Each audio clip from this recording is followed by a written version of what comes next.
Hello,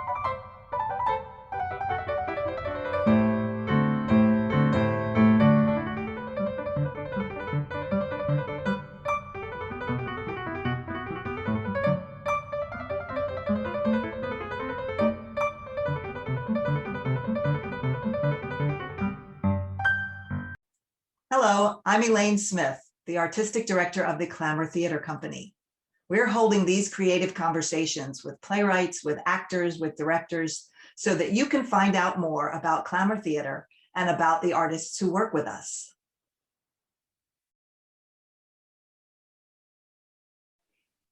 Welcome to this edition of a Clamour Creative Conversation. Today, we're talking with Ty Halton, a playwright selected for our 4th annual Playwrights Retreat, whose play Temperance in Reverse is going to be read on Zoom on February the 24th as part of Clay and Water 2022. Welcome, Ty. Thanks for joining us. Thanks for having me. It's great to have you here. So please introduce yourself and tell our viewers just a little bit about your background, your bio, anything interesting that we should know. Yeah, sure. So hi, I'm Ty. I'm a writer, actor, and director from California. I kind of move around a lot. Actually, right now I'm in up closer to Seattle. My background is as an actor, and then in college I got into writing and directing, and I've just been going from there. Right now I'm serving on the board of directors at the Empty Space Theater. It's a community theater in Bakersfield, California. I'm a director at large with an emphasis in outreach, and I teach playwriting workshops to high school students. So that's a little bit about me. That's great. So now let's talk a little bit about Temperance in Reverse, maybe without giving away too many spoilers, but what should we know about that? Okay, yeah. So Temperance is essentially a family drama that revolves around this family of 4 after an accident has happened. The mother is a recovering addict, and she's trying to repair her relationship with her daughter before she goes off to college.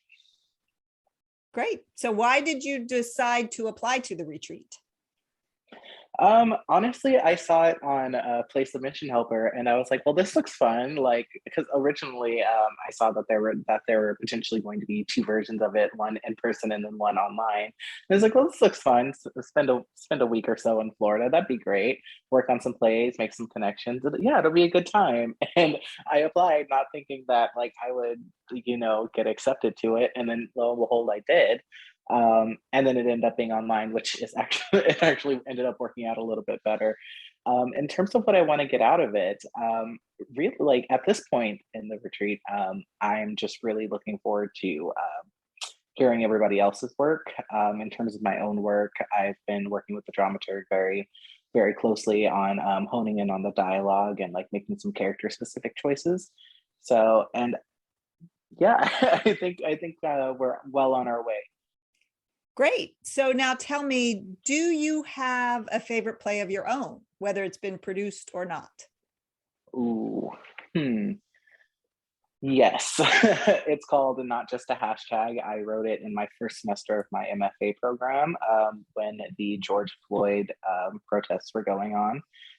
Every other scene in it is actually a spoken word poem. And it's one of my favorites that I've written artistically. We get elements of hip hop theater and like Black theater in there, so I think it's one that I've like that I'm really proud of, and it's just waiting in the wings right now. Great. Is it available on NPX?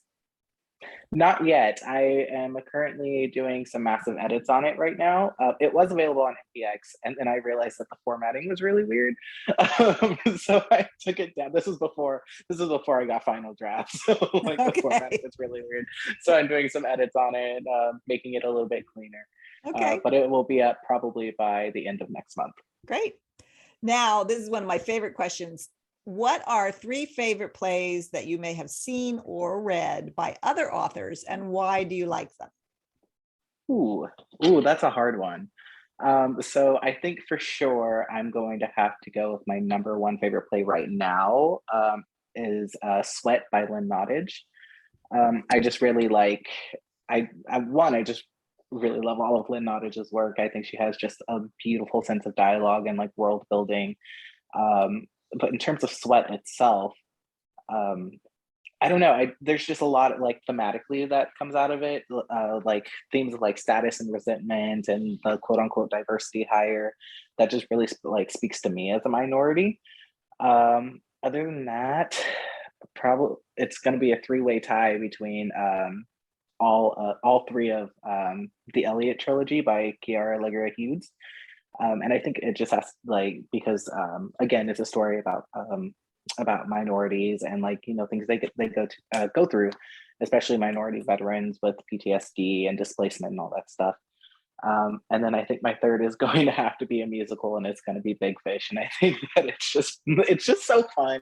It's so fun. The music is fantastic. The story is great, and when you get a really good cast, you can almost never go wrong with it. That's great. Thank you. I just keep adding and adding things to my list. I'll never be done reading, which is good. Okay, so good. For our viewers, if you would like to know more about Ty, you can look for him and his work on the New Play Exchange website at newplayexchange.org.